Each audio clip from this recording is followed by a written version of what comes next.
দর্শক আসসালামু আলাইকুম। দুর্যোগপূর্ণ আবহাওয়ার কারণে আজ 17 ফেব্রুয়ারি দুপুর 2:15 কানাডার টরন্টোর পিয়ারসন এয়ারপোর্টে একটি আমেরিকান প্লেন উল্টে যায়, যাত্রীবাহী প্লেন, এবং সেই যাত্রীবাহী প্লেন উল্টে যাওয়ায় 17 জন আহত হয় এবং যেটা জানা গিয়েছে যে আহতদের মধ্যে 3 জনের অবস্থা আশঙ্কাজনক। তো দর্শক, এ নিয়ে আমরা একটু কথা বলবো এবং আমরা গতকালই কানাডা এবং আমেরিকার দুর্যোগপূর্ণ আবহাওয়ার কথা বলেছিলাম আমাদের একটি ভিডিওতে।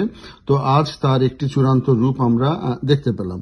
তো দুর্যোগপূর্ণ আবহাওয়ার মধ্যে দিয়ে দুপুর 2:15 আমেরিকার ডেল্টা এয়ারলাইন্সের একটি প্লেন, যেটি আমেরিকার মিনিয়াপুলিস থেকে আসছিল এবং মিনিয়াপুলিস থেকে এসে টরন্টো এয়ারপোর্টে সেটি ল্যান্ড করে 2:15 ল্যান্ড করার সময় আপনারা জানেন যে এখন প্রচন্ড স্নো এবং টরন্টো সহ তার আশেপাশের এলাকায় 30 থেকে 35 সেন্টিমিটার স্নো পড়েছে। সেই স্নোর মধ্যে প্লেনটি নামে এবং নামার সময় হয়তো প্লেনের পাইলট তিনি তার নিয়ন্ত্রণ হারিয়ে ফেলেন এবং নিয়ন্ত্রণ হারিয়ে বড় একটি প্লেন সেটি উল্টে যায় এবং উল্টে যাওয়ার সাথে সাথেই আমরা দেখেছি যে যাত্রীরা প্লেন থেকে নেমে এসেছে এবং যাত্রীরা সে জায়গা থেকে ভিডিও পোস্ট করছিল এবং নেমে আসে এবং সাথে সাথে এয়ার অ্যাম্বুলেন্স সেখানে চলে আসে। এয়ার অ্যাম্বুলেন্সের পাশাপাশি অনেক অ্যাম্বুলেন্স আসে, অ্যাম্বুলেন্স এসে যাত্রীদেরকে সে জায়গা থেকে উদ্ধার করে নিয়ে যায় এবং এয়ারপোর্টের কাছাকাছি হওয়ায় উদ্ধার কাজে তেমন কোনো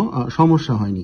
এবং প্লেনটি উল্টে যাওয়ার পরে এবং যাত্রীরা নেমে যাওয়ার পরে আমরা দেখেছি যে প্লেনটিতে আগুন ধরে গিয়েছে। তবে আবারও বললাম, প্লেনে কেউ এখন কোনো নিহতের খবর আমরা পাইনি। এবং যেটা হচ্ছে যে 2টি রানওয়ে এখন বন্ধ রয়েছে। 2টি রানওয়ে বন্ধ থাকার পাশাপাশি টরন্টোর পিয়ারসন এয়ারপোর্ট অথরিটি জানিয়েছে যে আগামী বেশ কয়েকদিন কানাডার অন্যান্য ফ্লাইটগুলি ডিলে হবে এবং আজ কানাডার অনেক ফ্লাইট ডিলে হচ্ছে এই দুর্ঘটনার কারণে।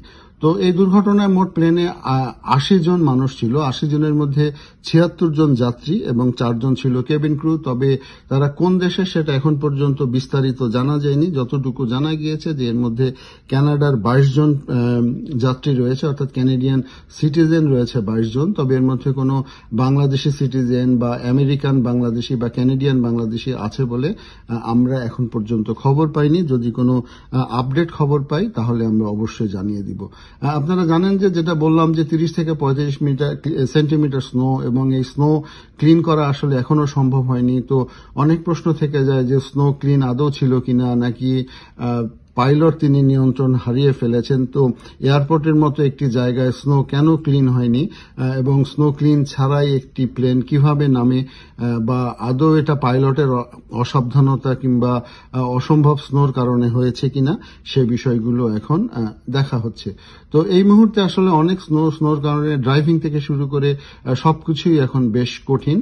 তো সবাইকে নিরাপদে থাকার জন্য এবং বিশেষ করে ড্রাইভিং এর ক্ষেত্রে সবাইকে নিরাপদে থাকার জন্য আমরা অনুরোধ করছি এবং এই দুর্যোগপূর্ণ আবহাওয়া হয়তো আরো কয়েকদিন চলবে এবং স্নো আরো পড়বে। তো এক্ষেত্রে সবাইকে সাবধান হতে হবে এবং এই ডেল্টা এয়ারলাইন্সে যারা আহত হয়েছে তাদের আমরা দ্রুত আরোগ্য কামনা করি।